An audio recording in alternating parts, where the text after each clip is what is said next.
Hi! Hello! నమస్తే. నేను మీ Priya. Welcome back to our channel. ఈరోజు మన కిచెన్‌లో ఎంతో టేస్టీగా అండ్ ఈజీగా చేసుకునే బెల్లం పరిమాణాన్ని చూపించబోతున్నానండి. నేనెప్పుడు మా ఇంట్లో ఏ ప్రాసెస్‌లో అయితే చేస్తానో, అదే ప్రాసెస్‌లో మీకు కూడా చూపిస్తున్నానండి.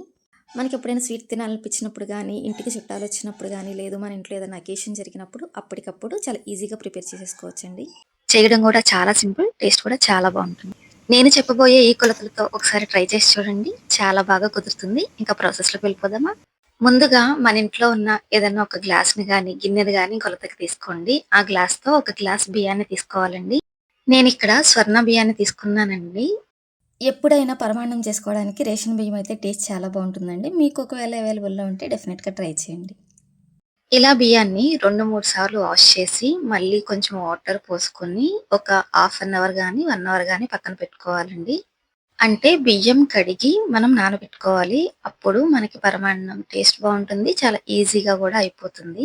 మనం బియ్యం కడిగి నానబెట్టుకునే టైంలోనే సగ్గుబియ్యం గూడా మనం తీసుకున్న బియ్యం క్వాంటిటీకి సరిపడా అంటే నేనొక గ్లాస్ తీసుకున్నాను కాబట్టి, ఒక గుప్పెడు వరకు పెద్ద సగ్గుబియ్యం తీసుకుంటున్నానండి.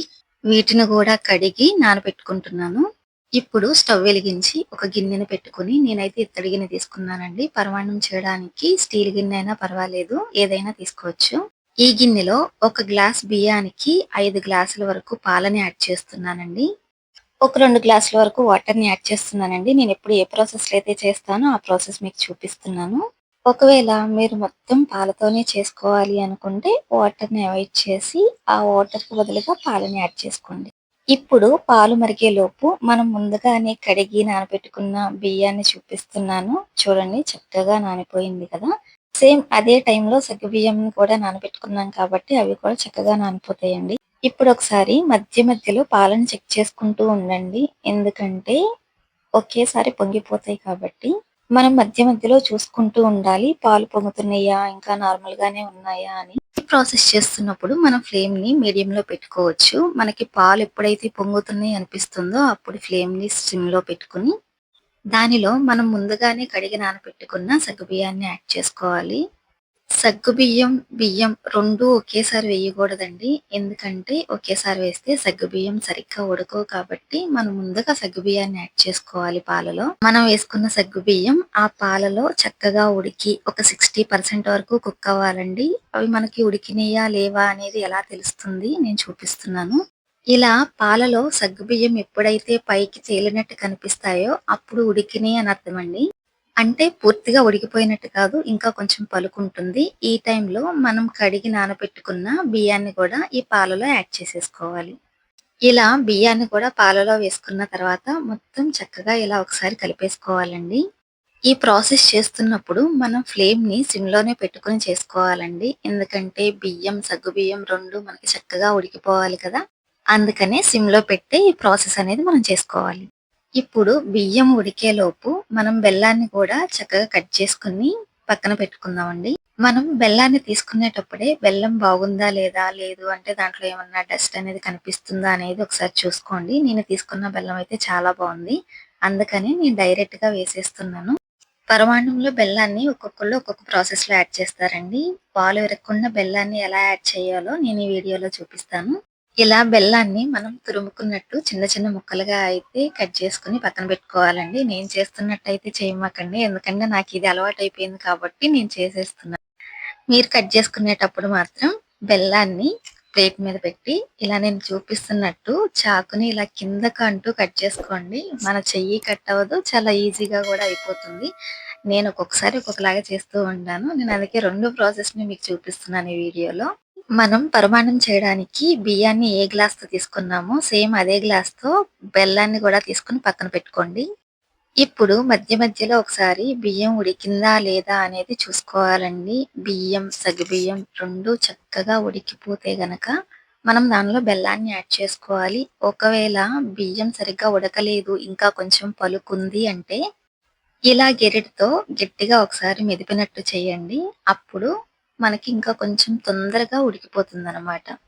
అసలు పరమాన్నం అంటేనే ఎలా నోట్లో పెట్టుకుంటే అలా గొంతులోకెళ్ళిపోయేలాగా ఉండాలి. అంత సాఫ్ట్‌గా ఉండాలి కాబట్టి మనకి రైస్ అనేది చాలా మెత్తగా ఉడికిపోవాలండి.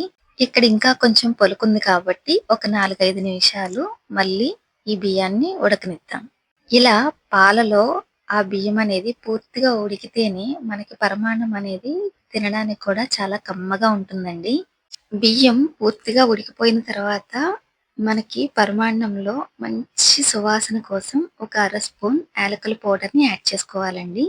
ఇప్పుడు ఒకసారి దీన్ని కలుపుకొని ఒక 2, 3 నిమిషాలు ఉడకనివ్వాలండి. మనం వేసుకున్న ఆ ఇలాచీ పౌడర్ స్మెల్ కూడా ఆ పరమాన్నానికి చక్కగా పట్టి మనం తినేటప్పుడు టేస్ట్ చాలా బావుంటుంది. మనకి పరమాన్నం దగ్గరికి వచ్చింది అని ఎలా తెలుస్తుంది అంటే చూడండి, ఇక్కడ బబుల్స్‌లా వస్తున్నాయి కదా! ఇలా వస్తుంది అంటే మనకి ఆల్‌మోస్ట్ ఆల్ కుక్ అయిపోయినట్టే. ఇప్పుడు స్టవ్ ఆఫ్ చేసుకొని దీనిలోనికి మనం బెల్లాన్ని యాడ్ చేసుకోవాలండి. ఒక గ్లాస్ బియ్యానికి 2 గ్లాసులు బెల్లం అయితే కరెక్ట్‌గా స్వీట్ సరిపోతుందండి. మరి ఎక్కువ, తక్కువ కాకుండా ఉంటుంది. ఒకవేళ మీరు స్వీట్ ఎక్కువ తినేవాళ్ళు అయితే ఇంకొక పావు గ్లాస్ వరకు బెల్లాన్ని యాడ్ చేసుకోండి. ఇలా మనం బెల్లాన్ని యాడ్ చేసుకునేటప్పుడు స్టవ్ ఆఫ్ చేసి యాడ్ చేసుకోవాలండి. లేకపోతే పాలు విరిగిపోతాయన్నమాట. ఇప్పుడు పరమాన్నం తినేటప్పుడు మనకు మధ్య మధ్యలో కొంచెం జీడిపప్పు, కిస్మిస్ తగులుతూ ఉంటే బావుంటుంది కదా! అందుకే పాన్‌లో కొంచెం నెయ్యి యాడ్ చేసుకొని దానిలో ఒక 2 స్పూన్లు జీడిపప్పు వేసుకొని, అది కొంచెం ఫ్రై అయిన తర్వాత ఇంకొక 2 స్పూన్ల కిస్మిస్‌ని కూడా యాడ్ చేసుకోవాలండి. ఈ జీడిపప్పు, కిస్మిస్ 2 కూడా ఆ నెయ్యిలో చక్కగా వేగి కొంచెం గోల్డెన్ కలర్ వచ్చేంత వరకు వెయిట్ చేయాలండి. ఇలా వచ్చిన తర్వాత దీనిని మనం ముందుగానే రెడీ చేసి పెట్టుకున్న పరమాన్నంలో యాడ్ చేసేసుకోవాలండి. ఇప్పుడొకసారి మనం మొత్తం మిక్స్ చేసేసుకుంటే ఎంతో కమ్మగా ఉండే పరమాన్నం అయితే రెడీ అయిపోతుంది. చాలా ఈజీ ప్రాసెస్‌లో తక్కువ టైంలో చేసేసుకోవచ్చండి. ఇలా కొంచెం లూజ్ కన్సిస్టెన్సీ ఉన్నప్పుడే మనం బెల్లాన్ని యాడ్ చేసుకుంటే చల్లారిన తర్వాత కొంచెం దగ్గరకొస్తుందండి. తినడానికి కూడా చాలా కమ్మగా ఉంటుంది. మీరు డెఫినిట్‌గా ఈ వీడియో చూసి ఒకసారి మీ ఇంట్లో ట్రై చేయండి. టేస్ట్ ఎలా వచ్చిందో కమెంట్ చేసి నాతో షేర్ చేసుకోండి. వీడియో నచ్చితే మీ ఫ్రెండ్స్ అండ్ ఫ్యామిలీ మెంబర్స్‌కి షేర్ చేయండి.